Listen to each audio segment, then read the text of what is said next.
For your consideration, this is going to be a Awesome Games 2023 submission for the game Ducktales for the NES, specifically the Best Ending category. I'm Glass. I will be explaining what the run entails as you watch it right here. So, Best Ending is a category that has never been shown at AGDQ as far as I'm aware. The 90% category has been shown quite a few times, and I figured that this might be a good year for GDQ to show off the category. So I'll be commentating as the run goes to explain a couple of things that I have to do, perhaps a few pieces of movement tech that could be incorporated, and so on and so forth. So, with that all being said, I will go into detail starting right now. Now, for the sake of timing in a marathon, we'd probably go with starting right at the title screen, although the official timing starts as soon as you gain control of your character on the moon. Now, you might notice the routing is already quite a bit different compared to any percent. The reason for that is because we have the objective of collecting a certain amount of money and 2 hidden treasures while still completing the main gist of the game, which is to get through each of the bosses and collect the 5 mainline treasures that are required to beat the game. So the reason we're trying to collect 10 million in the currency of Ducktales is because that is what is required for us to activate what is considered the best ending category. Hence the extra gems that are being collected. And there's going to be certain gems that will always be collected in every single run, and that will require a modification in the routing so that certain treasure chests can be unearthed, because some of them have 10,000 while others only have 1,000. So the more of these that we can collect our hands on, the better. And actually, just as I've been watching the run right now, the number that you get out of the yellow gems is 10,000, while the amount that you collect from the red gems is significantly larger.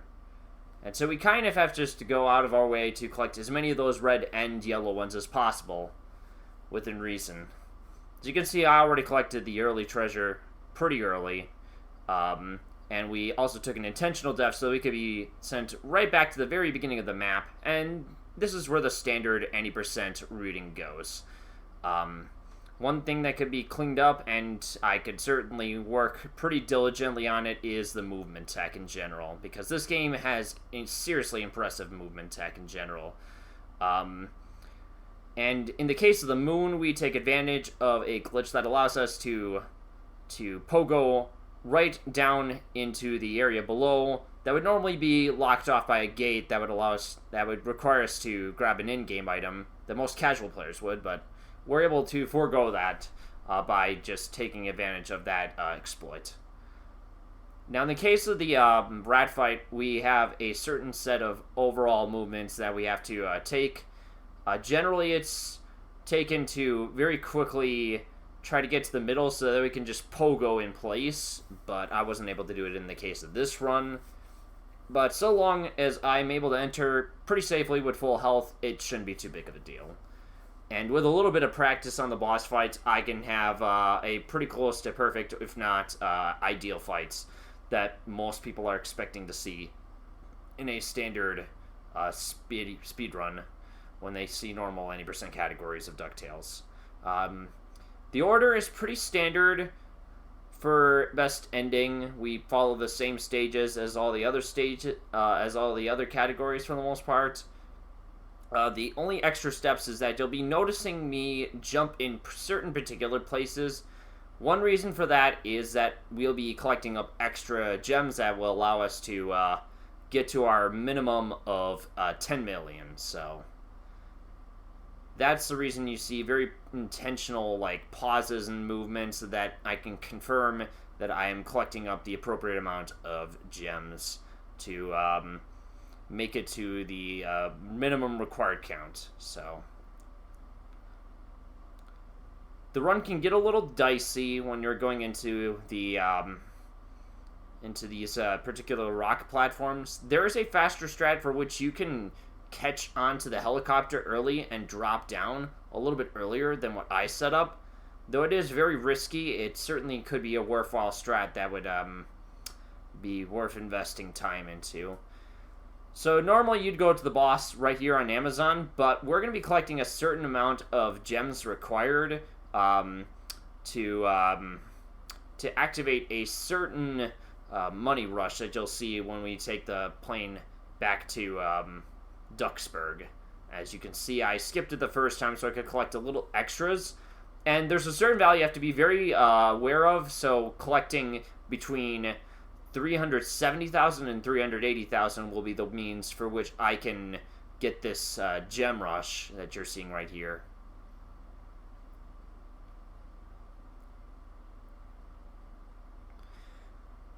And with these particular bonus sections where you can collect a lot of gems, it's not always going to be the same every time, so we may have to opt to take some extra coins. We may have to go for an additional gem rush, and for which we may have to go the extra mile and maybe take an extra minute or two just to make sure that we get to that bare minimum of 10 million. But if everything goes well and we are on the right track for certain different stages, I may play riskier strats more frequently, though taking as much of the intended route will show some impressive movement tech that you would not always get the chance to see in a normal Ducktales run of any percent, because we usually just go straight for the bosses. So, moving forward, we are going to the main boss of the Amazon. It's pretty much the same stuff that you're going to be seeing from the first run through of Amazon. So there's going to be a few runs that are going to have 2 of each stage. You'll see that for 2 more stages.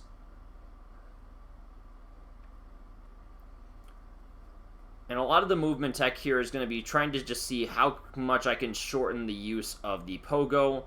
So as I prepare this game some more, given it gets accepted, we'll learn to get a bit of a better handle on the pogo stick in general, and just trying to minimize it as much as possible so that we can prioritize movement in general. So as you can see, I took the secret passage up so I could get to the boss just a little bit quicker, like so. And there it is. So we're going to do the fight. There's a way that you can sort of take a little bit of extra damage if you're feeling gutsy and finish the fight a little bit faster. I may go for it more often in the actual run itself, given how well my health meter is going at the moment in time. So the better the run goes and the more gems I'm able to collect throughout the run will certainly allow me to play it a little bit riskier and show some cooler stuff. If not, you get to see what it kind of takes from a speedrunning standpoint to take a few extra steps in order to beat the game with this fancy-looking ending. And part of that in Transylvania is that we're actually going to be taking a little bit of a different routing. As you may notice, I'm going a little bit further than most normal players would, and there's going to be a few extra jumps that you're going to see. Depending on how low I am on gems, I might collect some of those smaller ones.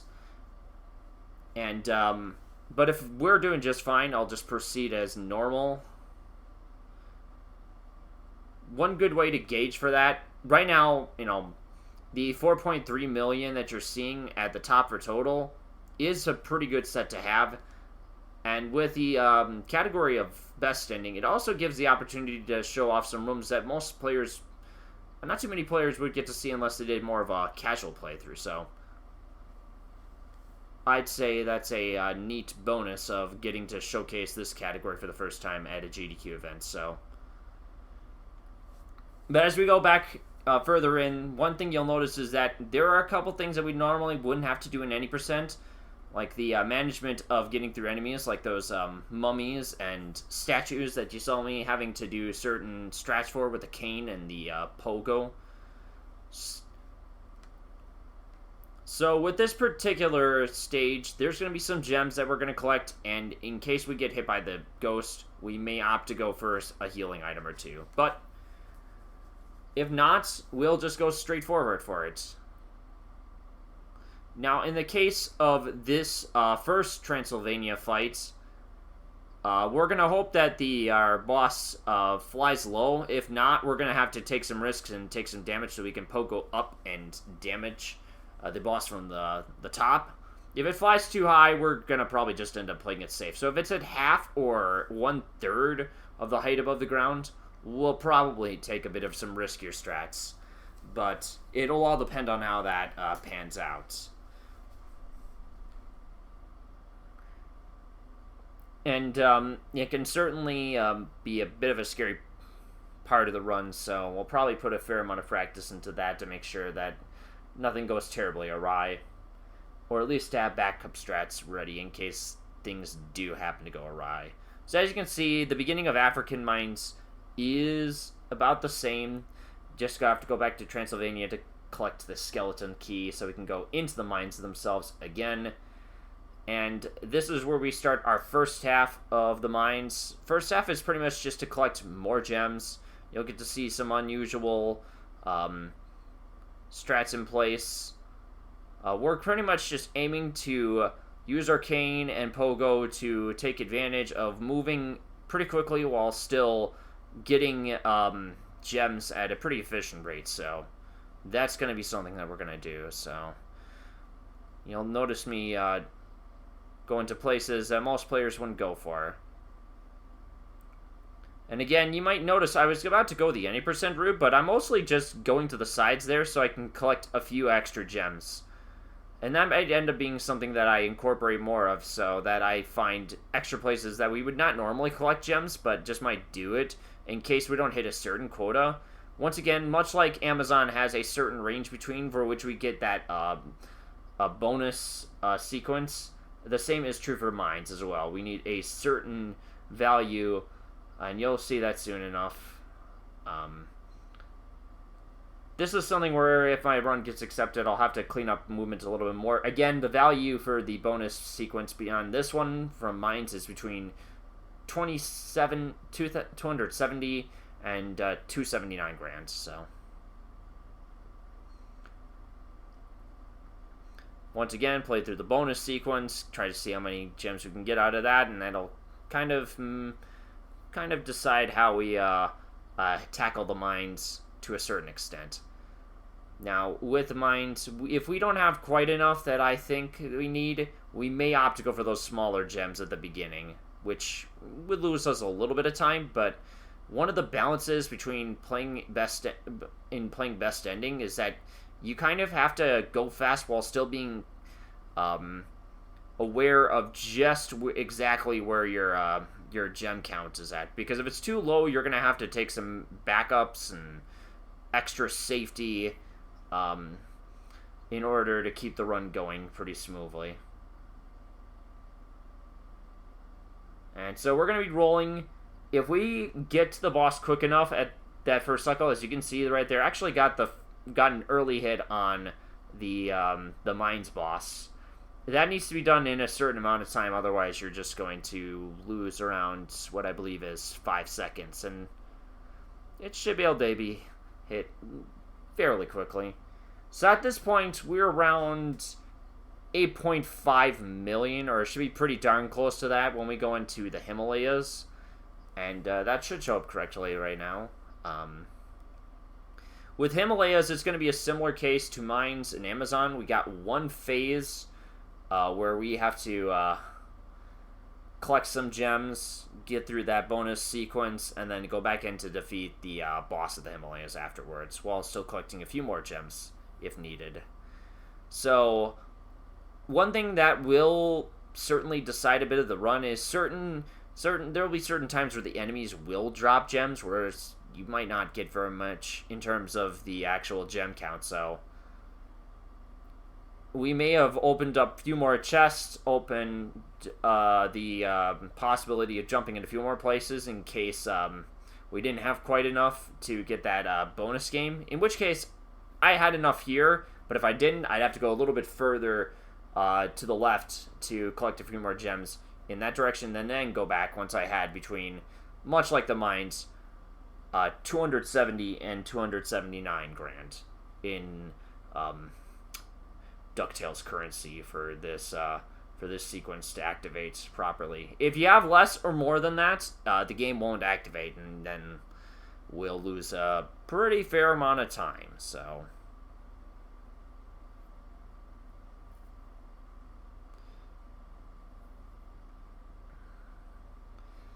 we might want to allow ourselves a few extra minutes of time, somewhere between, I'd say, 3 and 5 minutes, just because there can be a lot of things that could go wrong. We might have to play an extra game, an extra bonus or two.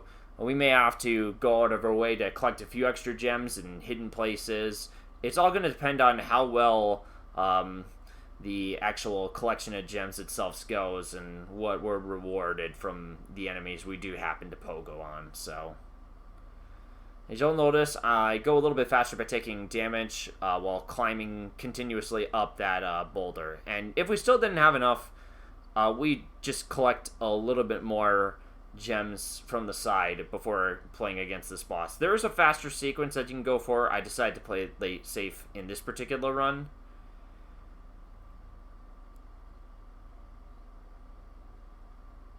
And with a little bit of extra practice, I should be able to get some faster boss patterns in general. That's going to make a pretty big difference in cutting around 15 to 20 seconds, I would say. And also putting on a pretty good show for the folks who are watching Awesome Games Done Quick. So, as you can see, we did pass 10 million right there.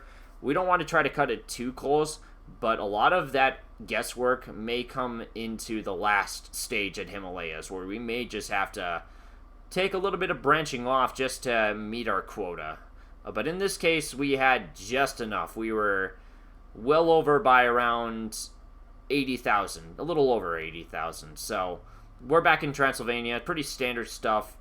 Like any percent, we go over to fight the final boss before we make the climb up to get the hidden treasure, and when time ends, of course.